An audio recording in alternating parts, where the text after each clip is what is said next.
Hi guys, this will be another one of my junk pile projects. Just been going through the bits and pieces laying around in the room here. This is my old pizza tray glider, Spitfire glider, made from the styrofoam packaging that my pizzas come in. I buy them from the supermarket. That one flew quite nicely as a glider, but what I'm going to do is put an electric motor on it. I've got a couple of electric motors here. This one comes out of my quad fan hovercraft, but I'm pretty sure that one's dead. I think I burnt it out. This one comes from my ceiling tethered plastic aeroplane. That's one that was attached to the ceiling by a bit of string and it just flies around in circles. That motor originally comes from one of these vibrating toothbrushes.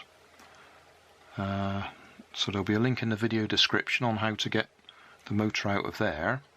I don't recommend you buying one just to get the motor, because these toothbrushes are relatively expensive. They're £3 or £4, whereas you can buy these motors on eBay for much less than that.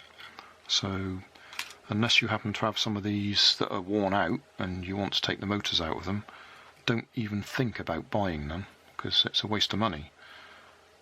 We use these to clean our teeth. The brushes are not replaceable, so when they're worn out you have to throw the whole thing away, so I keep them and take the motors out of them. I'm going to use a supercapacitor to power it. I like to use supercapacitors because they give me enough power for about 10 seconds, which is enough to get the plane in the air, and then the idea is it just glides back down again. So you can charge one of these from an ordinary battery. This one, although the writing is missing, it's a 2.7 volt. I think it's 2 farads. Or 2.2 farads or something. I buy them off eBay, or locally I buy them at Maplin, which is an electrical hobby store. So if we connect the negative to the negative and the positive to the positive, we should be able to charge it.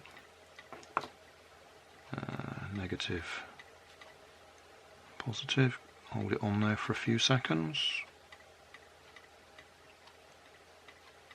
That should be enough to charge it. And if we just hold the wires together on here. So that one works. So I'm pretty sure this one doesn't. No, that one's not working at all. I'm pretty sure I've burnt that one out. So we'll use this one. It's smaller and lighter, but obviously less powerful.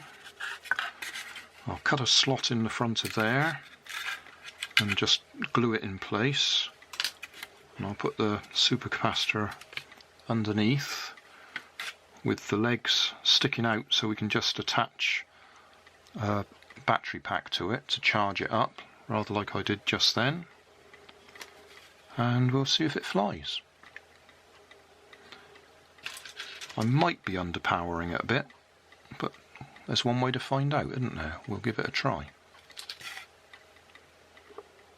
I've cut a slot there, so I'll glue it in place, and then we'll do the supercapacitor underneath.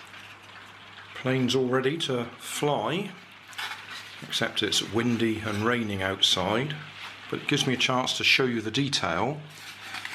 So, well, we can't actually see the motor because the Gorilla Glue that I used has foamed up and hidden it, but we've got the little electric motor in there. We've got the supercapacitor just here. That's the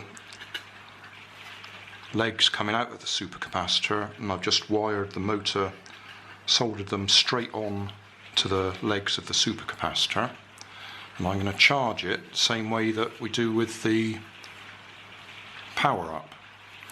Now, quite often I get asked, how do you charge the supercapacitor? Well, all you do is connect a battery to it.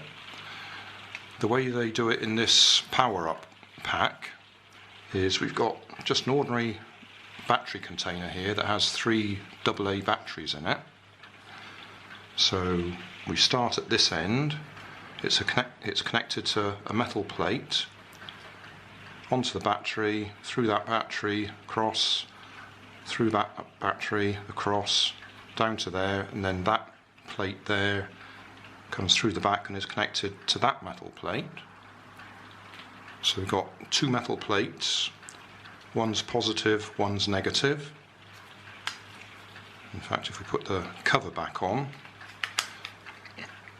I've actually put marker pen on there to indicate positive and negative, because they don't tell you on the outside of the case.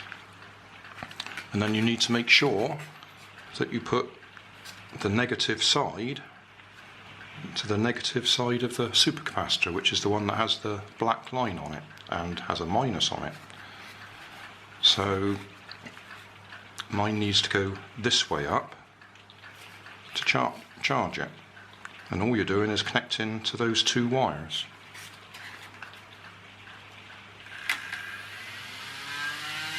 And because the motor's connected in at the same time,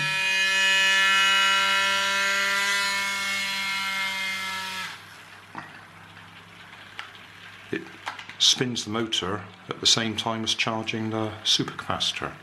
But when you take the charger away, the motor keeps running, and that's when you throw the plane. A little tip: you need absolutely brand new batteries to get the best out of your motor. If they're slightly old, like the ones in this pack, then you won't get the absolute fastest speed. But I'll just demonstrate that again.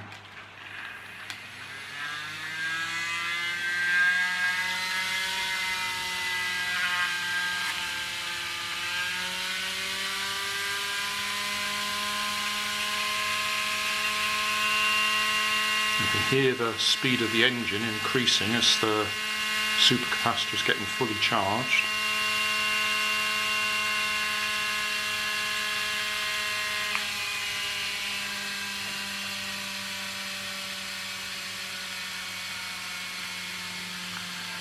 And it dies away quite quickly, which is why you need absolutely tip-top batteries to get it as fast as possible before you throw it. And you don't sit around thinking about it, you throw it straight away, because you can see how quickly that one's dying down.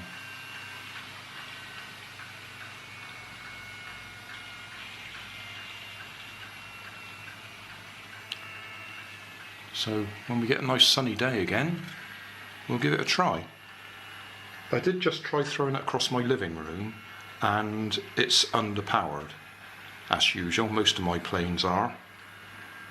So I may need to swap that motor out again and put one of those bigger ones in if we really want to see this one fly.